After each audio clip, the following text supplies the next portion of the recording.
If you asked me to go to church with you today, I probably would ask you this. Jesus said, or somebody said that he said, there is no greater love than laying down your life for your friends.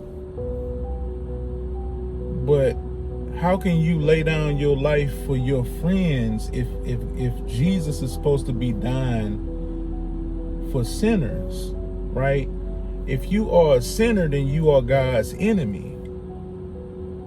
So Jesus didn't die for God's friends. He died for God's enemies, right? If you're a sinner, you become God's enemy. Now, Jesus also said that he told his disciples, if you love those who only love you, what reward is that?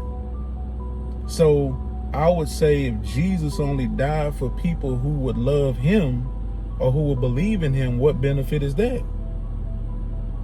Like what reward is it? What love is it in dying for people who only love you or only believe in you? So it seems like if Jesus died, if he really died for sinners, then that means that everybody should be forgiven just by default, just by the fact that he died for them. It shouldn't require belief. It shouldn't require faith. It shouldn't require love. If God demonstrated his love, the greatest demonstration would be for God to forgive everybody, for Jesus to die for everybody. But he only died for the few who would decide to believe in him, right? So that is a selective grace. That is a selective sacrifice. Which requires more of a sacrifice, for you to lay down your life for your friends or for you to lay down your life for your enemies?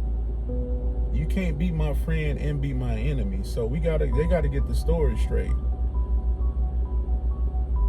Did God send his son to die for his friends or his enemies? Because if Jesus died for his enemies, then Satan is no longer an enemy. Unbelievers should no longer be an enemy of God. Everybody should be accepted, for this is the will of God. He doesn't desire for any to perish. His will is for no one to perish. So did Jesus do God's will? Because there's more people that's going to perish than people who will be saved. So if God's will is for no one to perish, how did Jesus do God's will?